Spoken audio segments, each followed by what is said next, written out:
Ce soir, je veux que nous regardions la vie d'Élie, l'esprit d'Élie. Peut-être que cela apportera quelques fardeaux sur nos cœurs. L'esprit d'Élie, afin que vous voyiez ce qu'un homme qui n'avait pas le Saint-Esprit vivant en lui a accompli. Quand vous le verrez, vous qui avez maintenant le Saint-Esprit, comprenons si ce que vous avez est une doctrine ou une vie. Parce que parfois, nous nous vantons trop de la doctrine, au point que notre doctrine devient un logos mort. La preuve de cette doctrine, c'est la puissance. Une puissance qui peut affecter des territoires, pas seulement une exactitude intellectuelle. Si c'est basé uniquement sur l'exactitude intellectuelle, les théologiens ont bien fait leur travail, mais ce que nous cherchons n'est pas l'intelligence, c'est une puissance qui peut affecter une civilisation et apporter le gouvernement et la gloire de Dieu jusqu'à ce que l'adoration et la mémoire de Dieu deviennent l'essence centrale de cette civilisation. L'esprit d'Élie. Je veux juste nous montrer 5 choses qu'Élie représentait, afin que nous puissions les comparer à notre propre vie et découvrir où nous en sommes. Peut-être existons-nous dans le temps. On dirait que nous existons après Élie, mais en réalité, nous sommes avant Élie, parce que nous n'avons pas vu ce qu'il a vu, nous n'avons pas touché ce qu'il a touché. Donc, il y a un problème avec notre existence. Cet homme avait une telle excellence que son arrivée a été prophétisée avant même qu'il ne vienne. Dans 1 Roi 7, verset 1, il est dit qu'Élie viendra et qu'il préparera un chemin pour le Seigneur. Ésaïe l'a corroboré dans Ésaïe 40, verset 3, « Une voix crie dans le désert ». Puis Gabriel est apparu dans Luc 1, 17 et a dit « Il marchera dans l'esprit et la puissance d'Élie ». 2 prophètes et 1 archange ont dû annoncer son arrivée. 2 prophètes, 1 archange. Et quand Jean est finalement apparu, ils lui ont demandé « Qui es-tu » Il n'a pas dit « Je suis Jean-Baptiste », il a dit « Je suis la voix de celui qui crie ». Donc l'existence de Jean avait de la crédibilité parce qu'il venait dans l'esprit d'Élie. Et dans Matthieu 17, verset 11, Jésus a dit « Élie viendra encore », donc son assignation n'est pas encore terminée. La question est « Que faisons-nous, toi et moi, ici ?» Si un homme qui a vécu 3 fois Jésus dit encore qu'il viendra, que fais-tu sur la terre particulièrement ? C'est la question qui me trouble maintenant. Qui était Élie ? Quelles sont les dimensions qu'Élie a commandées dans sa génération ? Étudions cela un peu. Pourquoi je fais cette étude ? Écoutez ceci. Chaque fois qu'un patriarche ou sa dimension est réactivée, c'est parce que Dieu veut l'utiliser comme véhicule pour sauver une génération. La première fois qu'Élie a été annoncé pour venir, c'était parce que sa voix est la haute route par laquelle le Sauveur viendra sur la terre. Si Élie n'était pas venu, il n'y aurait pas eu de voix pour que Christ apparaisse. Il a dit « C'est une voix qui crie dans le désert, préparez le chemin du Seigneur ». Et quand Jean a commencé à crier, la saison pour la venue de Christ a été activée. Donc toute notre entreprise de salut est ancrée sur le cri de Jean. Et quand vous étudiez les Écritures, vous verrez que différents patriarches qui représentaient différentes dispensations ont dû jouer leur rôle pour que cette dispensation naisse. Par exemple, c'est à l'époque de Christ que la foi est devenue nécessaire. Donc Christ a dû être introduit comme la semence d'Abraham. Et donc, la raison pour laquelle la vie d'Abraham est conséquente, c'est parce qu'Abraham a dû pionnier un ordre de foi qui est la base pour laquelle toi et moi pouvons recevoir Christ. Donc, pourquoi l'esprit d'Élie a-t-il été activé ? Pour préparer le chemin à la venue de Christ. L'ordre abrahamique est la base pour recevoir Christ. Donc, si Élie n'était pas venu, Christ n'aurait pas pu venir. Et si Abraham n'avait pas été invoqué, vous n'auriez pas pu recevoir le salut. Même s'il était venu, le salut n'aurait pas été disponible, parce qu'il faut la foi pour recevoir le salut. Pourquoi alors Jésus a-t-il dit qu'Élie viendra encore ? Parce que si Élie ne vient pas dans les derniers jours, les croyants souffriront, parce qu'il y a quelque chose qu'il représente en Christ. Chaque patriarche représente une dimension en Christ. C'est pourquoi ils sont pertinents pour toujours, parce qu'ils ne sont pas des personnes en eux-mêmes, ils sont des opérations en Christ. Dans Luc 24, 44, Jésus a dit que la loi et les prophètes ont témoigné de lui. Donc Élie n'est pas une entité indépendante en elle-même. Élie représente une possibilité en Christ. Et jusqu'à ce que l'Église comprenne cette possibilité et marche dedans, quand le chaos des derniers jours viendra, nous serons des victimes. Parce que quand vous voyez les choses qu'Élie a faites, ce sont toutes des stratégies d'évasion pour les temps de douleur et de souffrance. C'est pourquoi Élie doit revenir. Élie est une des stratégies d'évasion de Dieu pour la fin des temps, et si vous étudiez sa vie, vous saurez pourquoi son existence est éternellement pertinente. Sans Élie, l'Église souffrira dans les derniers jours. Qu'est-ce que cet homme représentait donc ? Détaillons 5 dimensions qu'Élie représentait et je vous montrerai le rôle que ces dimensions jouent dans l'eschatologie et dans les derniers jours. Et vous verrez pourquoi Jésus, dans sa sagesse, a dit qu'Élie viendra encore. Et tout chrétien qui survivra et vivra invincible dans les derniers jours doit comprendre comment activer l'esprit et la puissance d'Élie. 1 Roi 7 à partir du verset 1. La première dimension qu'Élie représente, c'est la puissance sur la nature. Dans les derniers jours, ils utiliseront la nature comme outil de bataille. Ils utiliseront la nature comme outil de tourment. Ils utiliseront la nature comme outil de guerre. Donc, tout chrétien doit comprendre quoi faire pour délivrer la nature de la servitude. C'est pourquoi Romains chapitre 8, verset 19 dit que la création attend avec un ardent désir la manifestation des fils de Dieu. Une génération doit se lever qui a l'autorité de dicter à la nature comment elle doit vivre, comment elle doit fonctionner. Parce que la nature est l'une des plus grandes armes de l'ennemi dans les derniers jours. Et je vais vous montrer certaines des activités déjà en cours dans les ténèbres qui utilisent la nature comme arme contre l'Église. C'est pourquoi nous devons comprendre les dimensions d'Élie. Élie avait la puissance sur la nature. Dans 1 Roi 7, verset 1, dès qu'il est apparu, l'urgence de l'opération d'Élie était telle qu'on n'a pas eu besoin d'introduire comment il est né. Ces détails n'étaient pas nécessaires. Son manifestation concerne ce qu'il est venu apporter, pas d'où il vient, pas les détails de sa naissance ou comment il a grandi. Il a dit « Et Élie le Tisbite, qui est des habitants de Galaad, dit à Achab, de nulle part au palais. Et il n'y est allé pas en visite de courtoisie, il est venu apporter le jugement. Il a dit « Aussi vrai que l'Éternel, le Dieu d'Israël est vivant, devant qui je me tiens, il n'y aura ni pluie ni désert ces années-ci, sinon selon ma parole. » Ce n'est pas dire que Dieu parlera, il dit « Je parlerai. J'ai parlé, il n'y aura pas de pluie. Et je parlerai encore avant que la pluie vienne. » Et vous le regardez et vous dites « Viens, qui es-tu? Comment peux-tu parler sans invoquer Dieu? Le gars se tient dans les cours de Dieu. C'est pourquoi il a dit « Devant Dieu, devant qui je me tiens. » Quand vous vivez en la présence de Dieu, vous êtes un agent de changement. Quand Gabriel est apparu à Zacharie, il a dit « Je suis Gabriel, qui me tient dans la présence de Dieu. Je t'apporte cette bonne nouvelle et tu en doutes. Dès aujourd'hui, tu seras muet. » Il n'a pas dit « Au nom de Jésus ». Il est venu avec une escorte, il est venu avec la présence de Dieu, il est venu avec la validation de Dieu. Il est devenu membre du système parlementaire du royaume. Je brandis ce sceptre. Il n'y aura ni pluie ni désert, sinon selon ma parole. Et dans 1 Roi 18, à partir du verset 41 à 46, nous avons vu que quand il était temps pour la pluie, Dieu n'a pas dit « Pluie, tombe ». Dieu est retourné vers Élie et a dit « Va et parais devant Achab. C'est toi qui as fermé les cieux, c'est toi qui les ouvriras. Si tu te tiens devant lui, je ferai pleuvoir. » Et Élie est allé et a dit à Achab « Dépêche-toi de rentrer chez toi, sinon la pluie t'emportera. » Et il est retourné à la montagne, dans la même présence où il avait fermé les cieux, et il a ouvert les cieux et la pluie a commencé à tomber. Quel genre de puissance est-ce?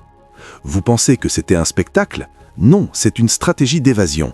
Parce qu'un jour viendra où, si vous n'avez pas la puissance sur la nature, vous deviendrez une victime. Même dans l'église aujourd'hui, dans le Nord, les gens se rassemblent dans l'église et pendant que la louange et l'adoration se déroulent, l'église est encerclée et ils commencent à tirer sur les fidèles et les gens courent pour sauver leur vie. Notre approche n'est pas de courir, mais nous courons parce que nous manquons de quelque chose. Si nous avions la puissance sur la nature, 4 personnes pourraient marcher vers le mur et poser leurs mains sur le mur et le mur pourrait devenir à l'épreuve de balles. Et quand vous avez fini de tirer et que rien ne se passe, vous vous repentirez tout seul. Vous saurez que le Dieu que ces gens servent n'est pas un Dieu ordinaire. Et puis-je vous choquer? Dans les années à venir, si vous allez à l'église, vous irez à l'église à vos risques et périls. Parce que faire exploser des églises, tuer des gens dans les églises, deviendra normal. Ils chasseront les gens comme des animaux. Si nous n'avons pas la puissance pour parler aux atomes dans la balle, ou pour parler aux atomes dans la balle, ou pour parler au vent ou au temps, que se passera-t-il? Mon ami me parlait l'autre fois. Il a dit, quand il voulait attaquer Abuja, il priait pour que Dieu protège l'Église. Et Jésus leur est apparu et leur a dit que la prière est mauvaise. J'ai protégé l'Église, mais je l'ai protégée par l'intelligence divine. Il a dit, les choses secrètes appartiennent à Dieu, mais les choses révélées appartiennent à nos enfants et aux enfants de nos enfants pour toujours. Il a dit, ce que vous devez faire maintenant, c'est parler au temps. Il a dit que les enchantements et les charmes qu'ils apportent pour cette opération sont sensibles à l'eau. Donc, ce que vous ferez, c'est déclarer que la pluie tombera sans arrêt. Si la pluie commence à tomber, ils n'iront pas à l'opération ou, s'ils y vont, l'eau touchera leur charme et il deviendra inutile. Et ils ont prié comme une blague. Il a plu à Abuja pendant plus d'1 mois. Il y a des batailles que nous combattons avec la nature. Voyez, dans mon village aujourd'hui, je ne vous raconte pas d'histoire. Si vous faites un mariage et que votre réception est à cet hôtel, de la taille de cet hôtel, mieux vaut régler avec les faiseurs de pluie. Si vous ne les réglez pas, ils appelleront la pluie de Sokoto et apporteront la pluie. Elle tombera seulement là où se tient votre réception. Vous sortez du lieu de réception, il n'y aura pas de pluie. Vous entrez dans le lieu de réception, la pluie commencera à tomber. Si vous déplacez la réception ailleurs, ils déplaceront la pluie au même endroit. Et ce n'est pas un témoignage. Ils savent quoi faire pour manipuler le temps. Ce n'est pas comme ça que la nature a été conçue pour fonctionner.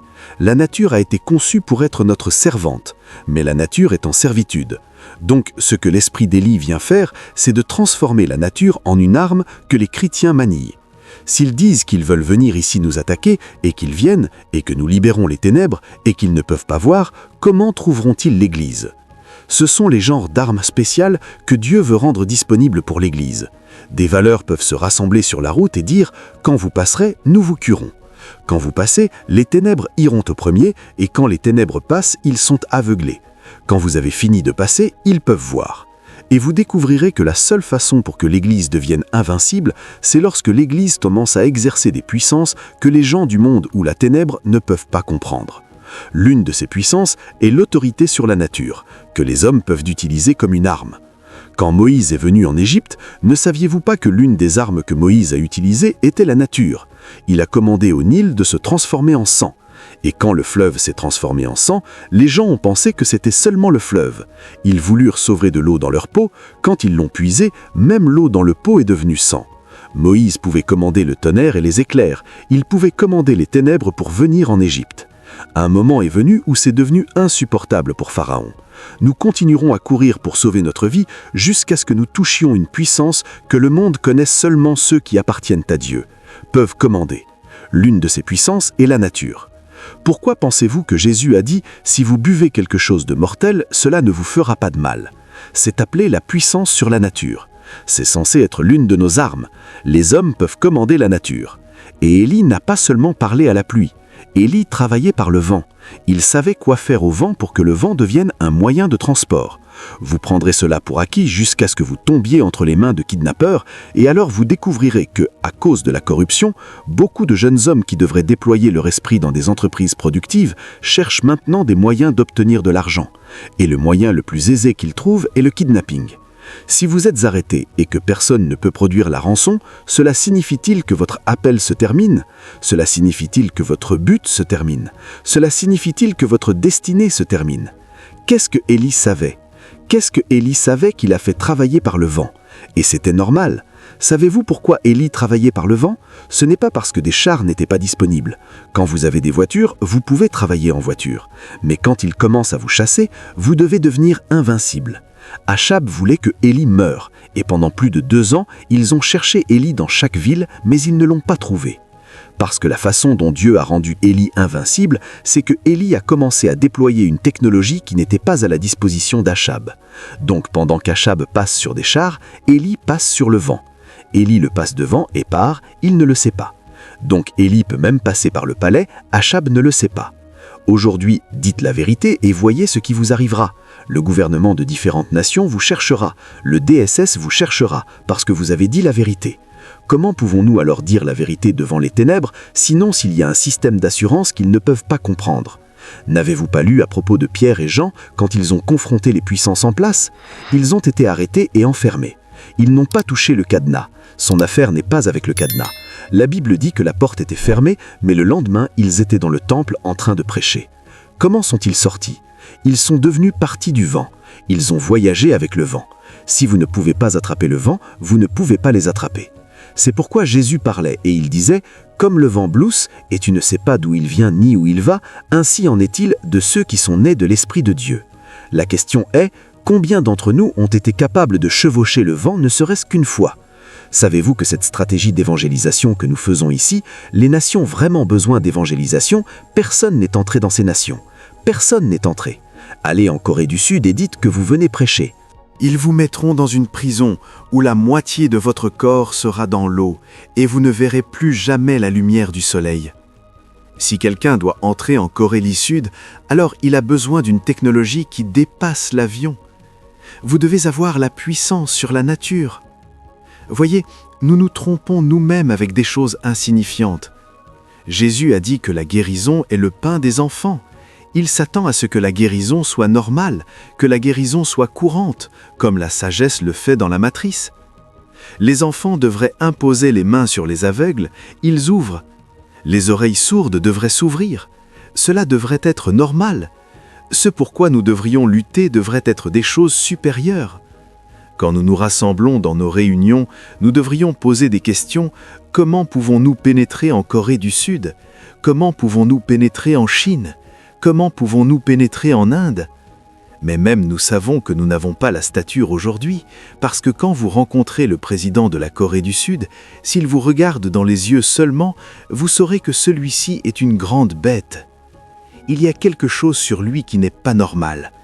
Et si vous ne portez pas de puissance, vous ne pouvez même pas l'imaginer.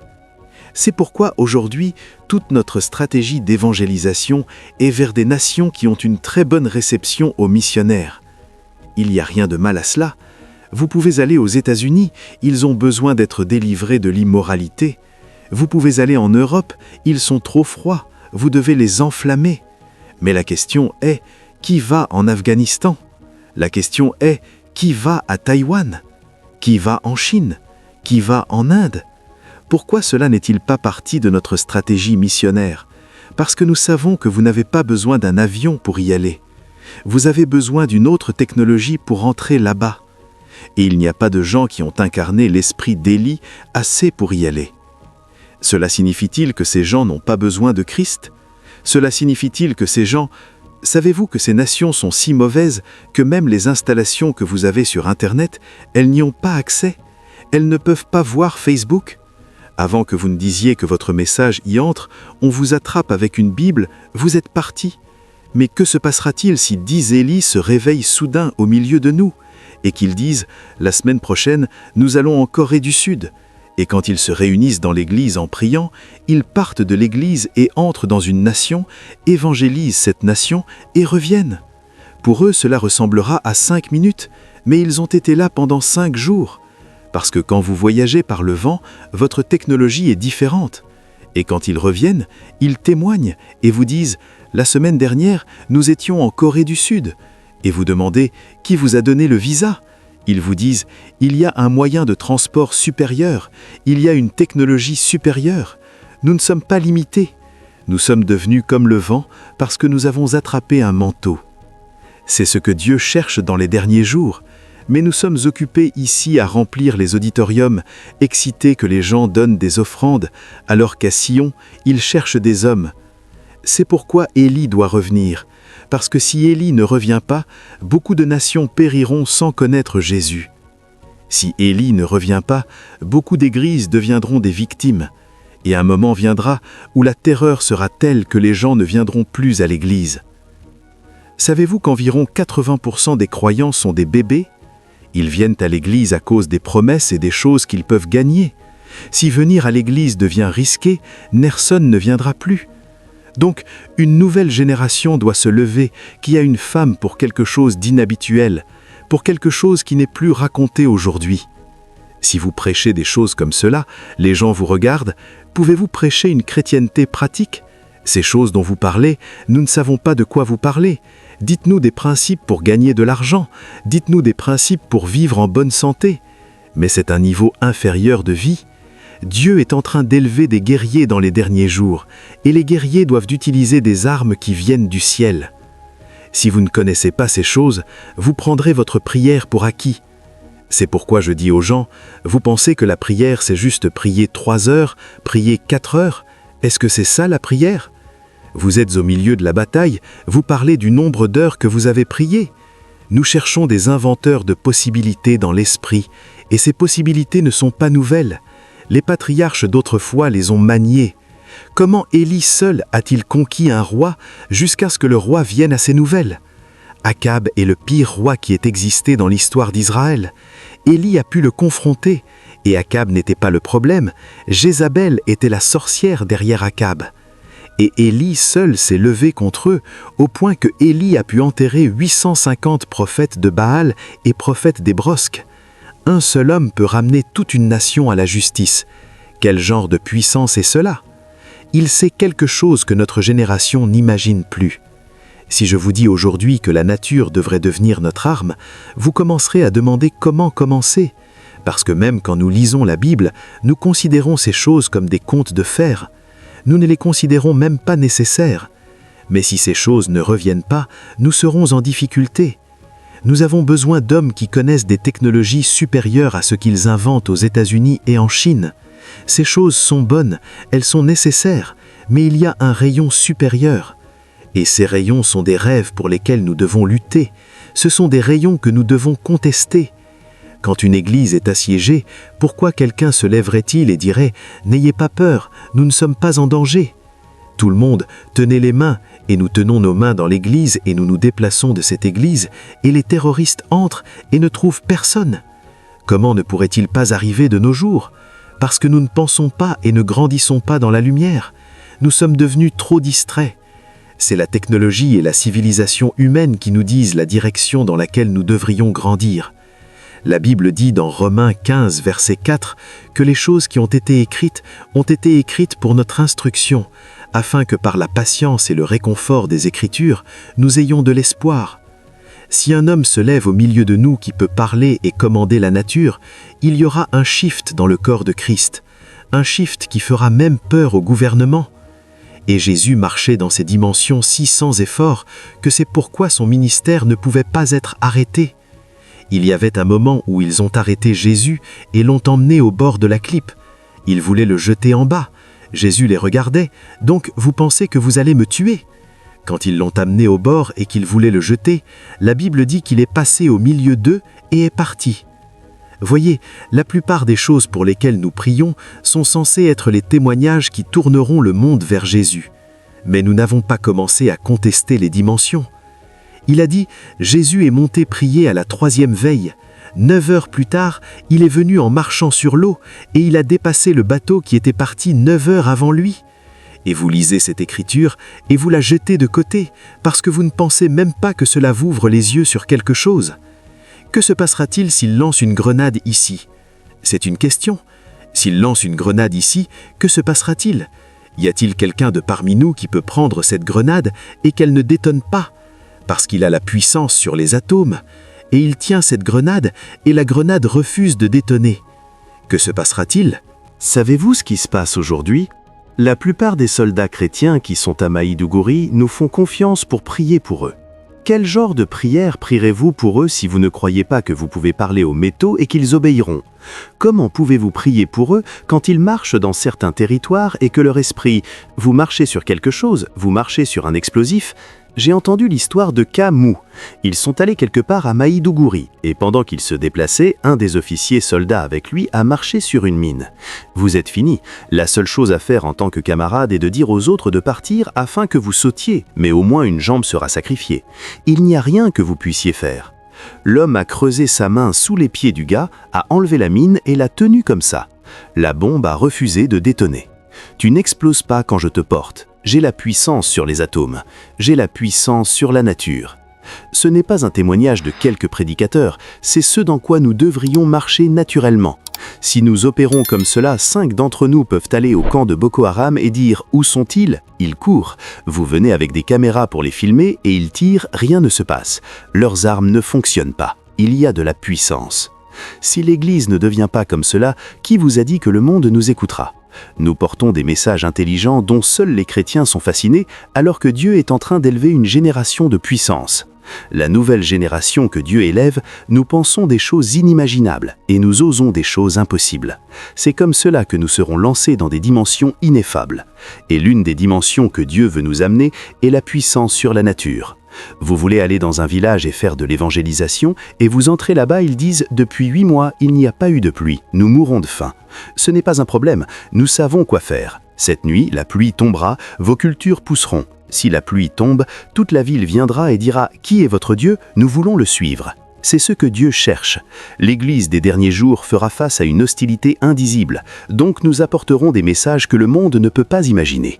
Et la première dimension est ce qu'Élie a modélisé, la puissance sur la nature, puissance sur la nature, puissance sur la nature. La deuxième dimension qu'Élie a modélisée est la dimension de l'abondance surnaturelle. Vous devez savoir ceci, Jésus a prouvé tout ce qu'Élie a fait en le répétant. Tout ce qu'Élie a fait, Jésus l'a répété pour le valider et pour vous faire savoir que ce n'est pas une réalité qui s'est arrêtée avec Élie. Savez-vous quel genre de complot et de CPS vous allez affronter dans votre courte vie parce que vous êtes chrétien? Nous approchons encore de la méchanceté, nous n'y sommes pas encore arrivés, nous nous en approchons. J'ai entendu l'histoire du pasteur I2 qui conduisait sur un pont étroit et un camion a ouvert le feu sur lui. Et c'est un jeune pasteur il y a de nombreuses années. Savez-vous combien d'églises rachetées de Dieu ils ont ouvertes? Savez-vous combien de territoires ils ont conquis? Imaginez si cet homme était mort parce qu'un chauffeur était itri, un chauffeur imprudent que le diable avait rendu itri, il aurait pu l'écraser. Et vous entendrez « Oh, un jeune pasteur est mort ». Vous sauriez qu'il est un patriarche dans les 30 prochaines années qui aurait pris de nombreux territoires. Et quand il a regardé la voiture venir, même lui il s'est dit « Si je meurs ici », et quelque part d'une manière ou d'une autre, la voiture a sauté et le camion est passé dessous. Il a vu la voiture passer, même lui. Oh, notre chrétienté peut être expliquée facilement. C'est pourquoi le monde n'a pas notre temps. Quelqu'un deviendra en colère et agressif. Cette chrétienté de porter un costume tous les jours et d'apparaître comme un diplomate doit changer. Parfois, quand je suis sur le point d'aller prêcher d'une nation à une autre, d'un territoire à un autre, je m'allonge maintenant et je parle à Dieu. Je lui dis, est-ce qu'il y a encore un message que je vais prêcher là-bas? Quand est-ce que nous allons commencer à voir ce qui est écrit dans la Bible? Allons-nous venir avec un autre message puissant, un autre message intelligent? Je roule sur le lit, je roule sur le lit, je roule sur le lit, et je me demande, Seigneur, quand cette pluie va commencer à tomber? Quand cette pluie va commencer à tomber? Que vous puissiez aller dans une nation et qu'ils disent « Le froid est trop intense, vous ne pourrez pas sortir ». Dites-leur « Je viens demain, ne vous inquiétez pas. Vous n'aurez pas besoin de cardigan comme signe que Dieu va vous visiter. Le temps changera et quand vous entrerez, la température montera. Vous n'aurez même pas besoin de le dire à qui que ce soit. Même le président viendra pour cette réunion. » C'est ce que les patriarches faisaient normalement, c'était un mode de vie normal. Ils vivaient le surnaturel comme leur vie normale. Comment avons-nous été disciplinés? Qui nous a disciplinés? Comment avons-nous été mentorés? Comment avons-nous fini par avoir la langue angleuse? Au moins, si nous ne le voyons pas, ils auraient dû le dire. L'eau est devenue amère, une eau que 4 millions de personnes allaient boire. Moïse a coupé un arbre et l'a jeté dedans, l'eau est devenue douce. Comment saviez-vous comment purifier l'eau? Qui vous a enseigné ces technologies? Ils faisaient ces choses comme une façon de vie normale. Aujourd'hui, quelqu'un a mal à la tête, vous commencez à chercher un médecin. Si le médecin ne trouve pas de solution, la personne est finie. Si quelqu'un a une maladie terminale et que le médecin dit « nous avons fait de notre mieux », la personne commence à pleurer. Elle commence juste à pleurer, elle sait. Alors pourquoi pendant que nous prions, prions-nous pour que le médecin trouve la solution? Comment en sommes-nous arrivés là? Une nouvelle génération doit naître. Une nouvelle génération doit naître. La deuxième dimension qu'Élie a portée et manifestée était la capacité surnaturelle à multiplier les ressources. Même écriture, 1 Roi 17 de 7 à 16. Quand Dieu l'a envoyé au torrent, un corbeau lui apportait du pain, ce qui en soi est déjà assez surnaturel, mais ce n'est même pas ce qui m'a le plus impressionné. Quand le torrent s'est asséché et que Dieu l'a envoyé chez une veuve, Élie est arrivé et a dit à la veuve « Donne-moi une tasse d'eau. » Oui, monsieur. Elle allait apporter de l'eau. Il a dit « Et ajoute une galette de pain. » Elle a dit non, la seule farine qui reste ici est celle que je veux préparer pour moi et mon fils pour manger et mourir. Elle avait accepté son verdict. Il a dit « Aussi vrai que l'Éternel est vivant, tu ne mourras pas. La farine ne s'épuisera pas. Fais-m'en d'abord. » Comment es-tu arrivé à cette assurance? Et s'il ne multiplie pas, que se serait-il passé s'il ne le faisait pas? Comment savais-tu que ce n'est pas seulement semer et récolter qui produit de la farine? Comment savais-tu qu'il y a un royaume supérieur au royaume de la plantation et de la récolte? Parce que la spiritualité n'est pas l'agriculture. C'est un niveau de planter et de récolter en saison, mais c'est un autre niveau de faire multiplier ce qui est arrêté. Élie marchait dedans. Savez-vous où nous nous dirigeons? Un moment viendra où vous aurez de l'argent, vous ne pourrez pas acheter. On vous dira quoi acheter et on vous donnera des conditions pour acheter quelque chose. Que ferez-vous maintenant si votre fils d'1 an a besoin de lait et que le lait est fini et qu'on vous dit « vous ne pouvez pas acheter tant que vous ne compromettez pas ou que vous ne suivez pas certaines conditions ». Que ferez-vous? Parce que c'est là où nous allons et la plupart d'entre nous ici ne sont pas encore mariés. Donc, que ferez-vous maintenant si votre enfant a besoin de nourriture et qu'il dise « vous ne pouvez pas acheter ». Le Covid qui nous a attaqués pendant juste 1 an, nous avons vu des professeurs se comporter comme des enfants dans les supermarchés. Les gens pliaient leurs manches longues, enlevaient leurs cravates et se battaient pour obtenir des provisions dans tous les compartiments. Toute la coordination et la compartimentation ont disparu. Cela signifie que notre compartimentation est toute une façade, elle ne repose pas sur rien de durable. Les médecins se battaient pour de la nourriture, les avocats se battaient pour de la nourriture. Nous avons découvert que la profession n'a rien à voir dans le couloir du pouvoir. Tout le monde est devenu égal. Le gouvernement a dit « pas de nourriture, vous achetez de la nourriture seulement le jeudi pendant 2 heures ». 2 heures, il y a une file d'attente de plus de 2 kilomètres et les gens se battent. « Lève-toi de devant moi, comment es-tu entré ici pour acheter du pain ?» Que se passera-t-il maintenant s'ils disent « pour acheter de la nourriture, vous devez avoir une puce dans votre main » parce qu'ils doivent numéroter tout le monde qui achète afin de pouvoir compter combien de pain ils vendent. Pendant ce temps, cette puce régulera votre processus de pensée, parce qu'une partie des choses qu'ils auraient configurées dans la puce est que le sexe est un exercice. Et vous savez que si vous l'apprenez, votre moralité s'effondrera, parce que ce qu'ils formuleront est ce qu'ils croient. Je ne parle même pas encore de la marque de la bête. Parce que si vous allez dans le monde occidental aujourd'hui, ils reprogramment l'esprit des plus jeunes dès l'école primaire. Le genre n'est pas naturel, vous choisissez le genre que vous voulez. Le sexe n'a rien à voir avec la croyance religieuse. Plus vous avez de relations sexuelles, plus vous êtes en santé. C'est l'une des meilleures formes d'exercice. J'avais l'habitude de savoir que la natation est la meilleure forme d'exercice, que quand vous nagez, vous exercez toutes vos articulations. Maintenant, ils ont apporté une nouvelle théologie, une théologie démoniaque, une sociologie démoniaque. Le sexe est la meilleure forme d'exercice, et ils encouragent les enfants à commencer tôt. Maintenant, que se passera-t-il si cela est encodé dans une puce et qu'ils disent « tout le monde doit avoir la puce afin d'avoir un numéro de sécurité nationale » et que ce numéro de sécurité nationale est là où sera votre argent. Si vous voulez acheter, vous flashez juste votre puce et ils déduisent. Et s'ils veulent fournir quoi que ce soit, ils veulent savoir que tout le monde doit l'avoir. Et votre vie dépend maintenant d'une puce. Une puce qui n'est pas seulement pour acheter et vendre, une puce qui contrôle maintenant votre conscience. Que ferez-vous ? Élie a multiplié la farine et ils en ont mangé pendant 2 ans, elle ne s'est pas épuisée. Et quand Jésus est venu, Jésus nous a montré que bien que la culture et la récolte soient une partie nécessaire de notre processus, cependant, s'il y a besoin de nourriture urgente à fournir, il y a une autre façon. Et il a amené 5000 hommes, sans compter les femmes et les enfants, sur la montagne. Après 3 jours, il a dit « Donnez-leur quelque chose à manger ». Jean chapitre 6, versets 6 à 11, et ils ont dit « Il n'y a pas moyen de nourrir ces gens. Même le salaire d'une année ne suffirait pas pour que chacun ait une bouchée. » Il a dit « Qu'avez-vous » Ils ont dit « Un jeune garçon ici a 5 pains et 2 poissons. » Il a dit « Apportez-les ici. » Et il les a pris, remercié le Père et les a multipliés. Quand ils ont fini de les nourrir, il restait 12 paniers. Si le jour vient où vous et moi ne pouvons ni acheter ni vendre, alors nous devons savoir quoi dire à cette tasse de bariou pour qu'elle ne s'épuise pas. Nous devons savoir quoi dire à ce sac de riz pour qu'il ne s'épuise pas. C'est là que le christianisme devient l'espoir du dernier monde. Si le dernier âge apparaît et que nous n'avons pas touché cette dimension, alors le christianisme ne sera pas la voie. Les gens devront chercher une autre façon de survivre, parce que les hommes doivent manger. Et le diable a déjà dit au Dieu, quand il se disputait pour Job, « Quand tu touches la peau d'un homme, il donnera n'importe quoi pour sa peau. » Vous ne pouvez pas dire à une mère qui voit son fils étouffer d'asthme ou mourir de faim qu'il y a une théologie autour de la puce.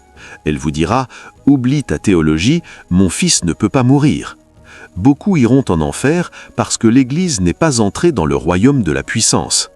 C'est ce que la Bible appelle la grande apostasie. La grande apostasie a un tribut de plaisir, mais la plus grande dimension de la grande apostasie est que les gens seront forcés de changer leurs convictions. C'est ce que l'Antichrist vient faire. Il commencera par prêcher la paix, puis il entrera dans la tyrannie.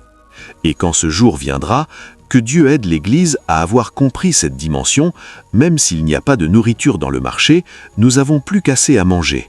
Parce qu'une tasse de bariou peut nourrir une famille pendant 10 ans, une tasse de bariou peut nourrir une famille pendant 7 ans jusqu'à l'enlèvement. Nous ne ferons pas de compromis. C'est pourquoi Élie viendra encore. Ce que nous devons savoir sur la nourriture, ce n'est pas seulement l'engrais, ce n'est pas seulement les saisons de plantation.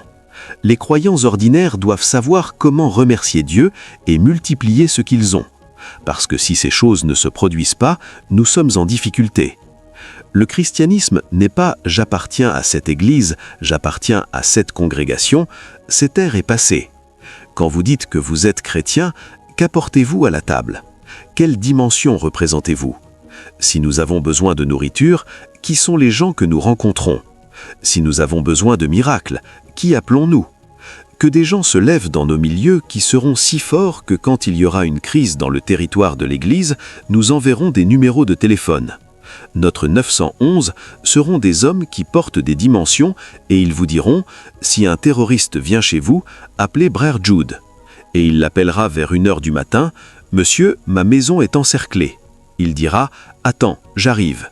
Et dans la minute suivante, il est dans votre salon. Tout le monde tient mes mains et il fait migrer toute la famille vers un lieu sécure. S'il n'y a pas de nourriture, ils disent « Appelez Brère Chin ». Et il se lève et vient chez vous et dit « Qu'avez-vous là ?» Vous dites « C'est juste une tasse d'huile et une tasse de riz. » Père, nous te remercions pour cette provision. Va et cuisine. Quand tu cuisines, tu reviens, tu vois la même quantité. Quand tu cuisines, tu reviens, tu vois la même quantité. Quand tu cuisines, tu reviens, tu vois la même quantité. Vous découvrirez maintenant que certains deviendront porteurs de nourriture, d'autres deviendront porteurs de technologies de transport. C'est là que l'Église devient l'Ecclésia. Donc quand nous nous rassemblons maintenant, nous ne sommes pas des membres d'Église, nous sommes des représentants de dimension. Je veux voyager, mais il n'y a pas de moyen de voyager. Ils ont dit « Personne ne peut voyager, et j'ai besoin d'être à Lagos. » Ne t'inquiète pas, donne-moi l'heure à laquelle tu pars. 5h du matin, j'arrive. Assure-toi d'être prêt à 5h. J'ai un autre rendez-vous à 5h15. Et en 15 minutes, le gars vous emmène à Lagos et revient, prend une autre personne à Londres et revient. Vous découvrirez maintenant que nos aéroports ne sont pas des bâtiments, ce sont des hommes. Donc quand vous voulez voyager, vous cherchez ceux qui portent la signature du voyage. Quand vous avez besoin de nourriture, vous cherchez ceux qui portent la signature de la nourriture. C'est là que l'Église devient un organisme mystique. Le gars vous dira « Vois-tu, ne sais-tu pas que cette chose se passe déjà dans le cercle des sorcières ?» Dans le cercle des sorcières, ils montent, ils chevauchent les gens la nuit, ils chevauchent les gens, ils savent quoi faire aux gens, et ils deviennent des chevaux la nuit, et ils les chevauchent. Et l'Église est encore en train de grogner derrière. C'est pourquoi Élie est venu dans Actes 8:39, quand Philippe a fini de Samarie. La Bible dit que l'Esprit du Seigneur l'a emmené dans le désert. Quand il a fini avec l'eunuque éthiopien, il dit que l'Esprit du Seigneur l'a porté à Azote. Il voyageait par le vent et c'était naturel. Un moment viendra où les gens qui doivent voyager enverront leur nom à l'Église et nous mobiliserons d'autres formes de systèmes de transport en dehors de l'avion. Vous avez une mission en Afghanistan, vous serez emmené là-bas à 8h du matin demain. Quand vous aurez fini, dites-le nous simplement et ils vous ramèneront. Et ils seront en train de monter des postes d'immigration alors que nous faisons des missions en sous-sol. Ils ne sauront pas quand toute la ville deviendra chrétienne. Aucun chrétien n'est entré dans le pays, aucun chrétien n'est sorti, mais Christ est prêché. Et vous vous demandez ce qui se passe. Il y a des technologies dans la lumière supérieure à ce qu'ils découvrent au Pentagone américain. C'est l'Église des derniers jours. Nous sommes une Église de guerriers, et ce qui nous rendra puissants, ce sont les mystères à notre disposition. Ce n'est pas le temps de se vanter de titres, ce n'est pas le temps de « nous devrions être chargés pour les dimensions ». Quelle est la dimension que vous représentez, afin que quand Dieu commence à combattre avec l'Église, vous fassiez partie de cette armée? Ne savez-vous pas que dans la bataille d'Armageddon, Dieu combattra avec les saints? Qu'apportez-vous pour faire partie de cette armée? Quand Dieu pense à la stratégie de sécurité et de défense, vous faites partie de cette armée. Il y a une chose appelée direction du renseignement militaire. Il y a une autre chose appelée direction de renseignement spirituel de l'Église. Nous savons comment capter l'information. Ce qu'ils planifient dans leur chambre à Delaunay, nous le correspondrons ici. Ils disent, à minuit aujourd'hui, ils attaqueront les églises, ils attaqueront les maisons des croyants. Et donc nous appellerons 5 personnes qui sont maîtres de la bilocation et nous leur dirons, puisque c'est à minuit, commencez à 21h, que tous les chrétiens soient déplacés vers un lieu. Et vous verrez, oh, quelque chose va se passer, oh, quelque chose va se passer, oh. Ce sont les choses que l'Esprit Saint me montre et qui me chargent tellement. Comment peuvent-ils menacer l'Église? Il a dit, les portes de l'enfer ne prévaudront pas contre elle. Il y a quelque chose que Dieu a mis en nous. Ils vous disent, ils attaquent l'Église à Sokoto, ils attaquent l'Église à Maïdougouri, et ils ont besoin de soutien d'Abuja. Nous n'allons pas appeler le gouvernement. Quel gouvernement? Nous n'allons pas appeler l'armée. La dernière fois qu'ils ont kidnappé certains de nos gens ici, c'est là que j'ai compris ce que la Bible voulait dire quand elle a dit « Le gouvernement de ce monde sera sur son épaule ». Vous dépendez de ces institutions du monde, vous plaisantez. Nous avons besoin de quelque chose de supérieur. S'ils attaquent Sokoto pour attaquer Maïdougouri, nous mobiliserons nos ressources vers Maïdougouri. Des hommes iront là-bas pour les délivrer. Et parce qu'ils doivent aller à Maïdougouri avant d'aller à Sokoto, ceux qui commandent la nature feront rester la ténèbre à Sokoto. Si vous ne voyez pas, allez vous combattre. Et s'ils veulent défier la ténèbre, ils feront tomber la pluie, et la pluie tombera avec Fium. Sortez à votre risque et péril. Et ils garderont l'endroit sécurisé jusqu'à ce qu'ils finissent de Maïdougouri. C'est comme ça que la bataille des derniers jours sera menée. Elle sera menée avec des mystères et des dimensions spirituelles. Allez demander à ceux qui combattent la guerre dans ces villages au Nigeria. Vous pensez que c'est l'armée qu'ils utilisent ? Parfois, quand ils vont à la guerre, quelqu'un se lève et invite tous les esprits qui sont dans la forêt, et il les libère et il va avec eux. C'est comme ça qu'ils combattent. Ils combattent avec des dimensions. Et c'est l'héritage de l'Église, mais nous ne l'avons pas enseigné, nous n'y avons pas cru et nous ne marchons pas encore dedans. Il a dit, Élie viendra encore, Élie. Donc vous pouvez travailler dans une banque, mais vous savez que ce n'est pas votre assignation principale. Vous faites partie de ceux qui fournissent de nouveaux organes quand les gens sont blessés. Vous imposez les mains sur eux, les reins sont remplacés. Vous imposez les mains sur eux, le foie est remplacé. Retournez au combat. Nous sommes l'hôpital spirituel, le centre d'intervention de l'Église. L'Église est appelée l'Ecclésia. C'est une congrégation de dimensions en Dieu. Asseyez-vous. Élie est la puissance de multiplier. Nous multiplierons la nourriture, nous multiplierons l'argent, nous multiplierons chaque ressource dont nous avons besoin, parce que c'est partie de l'arme et de l'armement des derniers jours. Ceci est supérieur à la doctrine. Quand vous venez à la guerre, tout devient volatile. C'est pourquoi ces dimensions n'étaient pas enseignées dans les écoles de théologie. Ce sont des royaumes dans lesquels les gens entrent. Et dans les derniers jours, tous ces royaumes devront converger pour que l'Église devienne vraiment invincible. La troisième dimension qu'Élie portait était la puissance d'ouvrir les cieux. S'il y a besoin de soutien logistique du royaume angélique, nous avons des gens qui peuvent parler et les cieux s'ouvriront. Ils ont envoyé des soldats pour arrêter Élie, et il était assis sur la montagne. « Est-ce moi que vous êtes venu arrêter ?» Il a dit, « Aussi vrai que l'Éternel Dieu est vivant, aussi vrai que l'Éternel Dieu est vivant, sauf si je ne suis pas un serviteur de Dieu. » Il a dit, « Que le feu tombe du ciel. » Et 50 soldats avec leur commandant ont été consumés. Le deuxième bataillon est venu. Ils ont pensé que ceux-là n'avaient pas assez d'entraînement. Ils ont envoyé les forces spéciales. Les forces spéciales n'ont pas marché. Ils ont maintenant envoyé le directoire du renseignement militaire. Ils sont venus, il a dit, sauf si je ne suis pas un homme de Dieu, que le feu tombe. Le feu est tombé.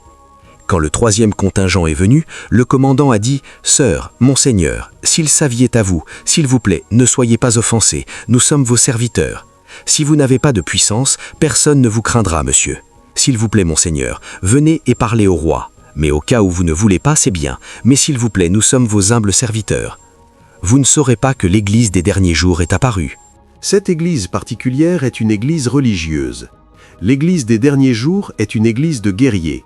Guerrier, guerrier. Si une arme ne marche pas, une autre arme apparaît. Si une ne marche pas, une autre apparaît. Et alors vous vous demanderez qui sont ceux-là. C'est là que nous commencerons à compter les membres par nombre. Nous commencerons à compter les membres par dimension. Donc, quand vous venez dans une assemblée, vous découvrirez combien de dimensions sont présentes dans cette Église. Si 1 million de personnes représentent une dimension, c'est une seule. C'est la stature de cette Église dans l'esprit. Donc, la force numérique n'est pas les gens, ce sont les dimensions qui sont représentées. Des hommes qui peuvent ouvrir les cieux. L'esprit d'Élie peut ouvrir le ciel. Il commande la pluie, elle tombe. Il commande le feu, il tombe. Il commande le vent et il va marcher. Ce n'est pas un conte de fer, ce n'est pas un mythe, ce n'est pas une légende, c'est une réalité en Christ. Élie l'a modélisé. Jésus est venu et l'a reproduit, parce que c'est une arme pour l'Église des derniers jours. Et vous savez, la beauté de ces choses, quand Dieu commence à les opérer, ce n'est pas pour des gens spéciaux, des hommes ordinaires que Dieu a imprégnés de bénédictions. Nous incubons sur ces bénédictions et commençons à opérer cette chose, parce que Dieu ne veut pas que les puissances en place les colonisent et les corrompent. Donc, parfois, vous pouvez venir dans une église où il y a un archevêque, 5 autres évêques, mais Dieu ira commencer avec l'huissier. Quand la dimension vient, vous saurez celui qui porte la corne. Il y aura encore une structure administrative, mais il y aura une opération spirituelle supérieure à la position humaine et à la stratification humaine. Ce sera un système de l'esprit où le Saint-Esprit est le patron. La puissance d'ouvrir les cieux, c'est ce qu'Élie portait. Il n'y aura ni pluie ni rosée, sinon selon ma parole. Et instantanément, les cieux ont été fermés. Vous vous demandez maintenant, et les agriculteurs dans le pays? Nous faisons une affaire supérieure à l'agriculture. Un homme. Si Dieu enlève 5 parmi nous, ce monde est trop petit. Si Dieu enlève 5, ce monde est trop petit. 5. Mais nous avons dilué le christianisme. Dilué. Parce que quelqu'un n'a pas une dimension, il la combat et s'assure qu'aucune autre personne ne marche dedans, afin de pouvoir confortablement être le leader. Ce n'est pas l'Église des derniers jours. L'Église des derniers jours est une église de merveille. Merveille. Le gars qui marche dans l'unité d'accueil peut appeler la pluie à n'importe quel moment. Le gars qui est à la salle des générateurs peut imposer les mains sur vous et un rein apparaîtra. Et personne n'est menacé, parce que nous savons que chaque dimension est un système d'assurance pour le corps de Christ. Puissance d'ouvrir les cieux. Ah, temps, fleuve coule. Laisse-le couler dans ton église une fois de plus. Fleuve coule, ton fleuve coule, laisse-le couler. La 4e dimension dans laquelle Élie marchait était qu'Élie ressuscitait les morts. Voyez, il y a certains hommes qui sont effrayants. La première écriture où Élie a été introduit, il a démontré 3 dimensions étranges. 1 Roi 17. Il a arrêté la pluie, il a multiplié la nourriture et il a ressuscité un mort. Un seul chapitre, il était pressé de manifester Dieu. 1 Roi 17. L'enfant de la veuve est mort. Un miracle était en train de se produire, il y avait besoin d'un autre. La nourriture n'est pas finie, mais mon fils est mort. Que faisons-nous? Je ne veux pas continuer à manger pendant qu'il est mort. Il a dit, ne t'inquiète pas, même la mort a un antidote. Voyez, il y a quelque chose que Dieu veut donner à l'Église. Voyez, nous serons si audacieux que Dieu devra nous dire, il est temps de quitter la terre. C'est pourquoi l'enlèvement viendra, parce qu'il y a quelque chose dans lequel nous entrerons. Si Dieu ne nous emporte pas, rien ne peut nous prendre d'ici. Donc Dieu doit créer un système pour nous amener à la maison. Imaginez si la dimension d'Élie repose sur l'Église. Quand les gens meurent, vous n'irez pas à la morgue, vous viendrez à l'Église. Parce que quand ils viennent, vous vérifierez, est-ce le temps pour toi de partir? As-tu été consulté? Le mort dira, je n'avais pas prévu de partir maintenant, c'est la mort. Vous direz, mort, retourne-toi, réveille-toi. C'est ce qu'Élie faisait. Les gens meurent, ils avaient la puissance de crier et leur voix entrait dans la haide, sortait l'âme et la remettait dans le corps. Tu ne vas nulle part. Quelqu'un est allé à Horeb Obuz Cone Church et a prié pour les malades. Personne n'a été guéri. Que se passe-t-il? Ils ont dit, il n'y a pas de maladie ici et personne ne meurt avant 75 ans. Si vous mourrez avant 75 ans, vous le réveillez encore. N'avez-vous pas lu sur Jesse Pay? Quand sa femme est morte, il l'a réveillée. Il a dit, je veux partir. Pourquoi veux-tu partir maintenant? Tu veux que je sois seul? Ce que j'ai vu, je dois y retourner. Ok, vas-y. Nous ne mourrons pas quand notre temps est terminé, nous déposons nos vies. Il est écrit que les patriarches ne meurent pas quand c'est le temps pour eux de partir. Ils rassemblent leurs enfants, rassemblez-vous autour de moi, vous fils de Jacob, venez près, vous fils d'Israël, je vous dirai ce qui vous arrivera. Il a regardé Ruben, tu es le premier de ma force, mais instable comme l'eau, tu ne prospéreras pas. Il a regardé Juda, le sceptre ne s'éloignera pas de Juda, ni le législateur de ses pieds, jusqu'à ce que Silo vienne. Il a regardé Joseph. Quand il a fini de leur parler, la Bible dit qu'il s'est rassemblé lui-même et il reposa avec ses frères. Il ne meurt pas, il repose. Selon la volonté de Dieu, il s'est reposé. Il a combattu 44 batailles, mais 66 batailles, mais il n'a pas pu mourir. C'est l'Église. Ils ont dit à Jésus, « Ton ami Lazare est malade. Relax, la maladie n'est pas un problème. » Quand Jésus est arrivé, ils ont couru vers la route. « Si tu avais été ici, il ne serait pas mort. Qui t'a dit que la mort est un facteur? La vie est supérieure à la mort. Où l'avais-tu mis? Oh non, il a été enterré depuis 4 jours, il va puer. N'as-tu pas entendu dire que si tu crois, tu verras la gloire de Dieu? Ce que je vais faire, je ne le fais pas parce que je suis Jésus. Ce que je vais faire, c'est l'héritage de tout croyant. Si tu crois, tu verras la gloire de Dieu. » Et il s'est tenu au tombeau et il a crié, « Lazare, sors !» Et la Bible dit que celui qui était mort est revenu à la vie. Écoutez ceci. Imaginez si nos églises devenaient vraiment un reflet du ciel. Nous changerions nos départements. Il n'existe pas de chose telle que le département de prière. C'est parce que tout le monde n'est pas prêt à prier. C'est pourquoi nous sélectionnons ceux qui sont prêts à prier pour prier. Il n'existe pas de chose telle que la chorale. Tout le monde est censé adorer Dieu. Ils ont créé des départements dans l'Église à cause des dimensions que je vous montre. Nos départements devraient être les ressusciteurs de morts. Nos départements sont les purificateurs de lépreux.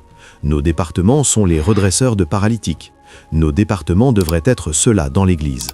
Donc, quand les gens meurent, vous apportez leur corps à l'Église et ils disent « Allez au département qui ressuscite les morts ». C'est l'Église qui combattra dans les derniers jours. Si c'est cette Église qui a besoin de gens qui ont étudié la musique de chorale à Julia pour venir diriger la chorale, nous ne sommes pas encore prêts. Tout le monde dans l'Église est un adorateur. Tout le monde dans l'Église devrait être un intercesseur. Département de prière, département de chorale, c'est un signe que nous n'avons pas mûri. Quand nous mûrirons, nous aurons des départements supérieurs. Les départements supérieurs, c'est l'esprit d'Élie. Pendant que nous grandissons avec celui que nous avons maintenant, nous devons regarder vers celui qui doit venir. Pourquoi nous avons une chorale maintenant? Pourquoi nous avons un département de prière? Nous devons regarder vers celui qui doit venir. Donc nous savons ceux qui ouvrent les oreilles, ceux qui ouvrent les yeux aveugles, ceux qui ressuscitent les morts. Donc, quand vous venez à l'Église, il n'y a pas de contradiction. Nous savons où vous canaliser. Des enseignements comme celui-ci deviendront des sessions de coaching pour enseigner aux gens comment exercer leur grâce, les maîtriser et les manifester. C'est la dimension d'Élie et l'armée que Dieu est en train d'élever. C'est comme cela qu'ils seront connus. Désormais, nous ne connaissons personne selon la chair. Quand nous apparaissons avec des chars de feu comme des envoyés du ciel. Oui, pouvez-vous prier dans le Saint-Esprit pendant 1 minute? Je refuse d'être un chrétien ordinaire. Seigneur, tout ce que tu as fait au Père, fais-le moi maintenant. La 5e dimension d'Élie était qu'Élie n'est pas mort. Il a été enlevé. Écoutez ceci. Il n'y a aucune loi nulle part qui dit que nous devons mourir avant de voir Dieu. La Bible dit qu'il est réservé aux hommes de mourir une seule fois. Cela ne m'intéresse pas. J'ai la puissance pour la rapidité. J'ai la puissance pour ressusciter les paralytiques. Et je ne veux pas aller au ciel, parce qu'ils n'y sont pas nécessaires. Donc vous regardez votre premier fils et vous dites « Prends la capacité de ressusciter les paralytiques ». Vous regardez votre deuxième fils « Prends la grâce pour la faveur ».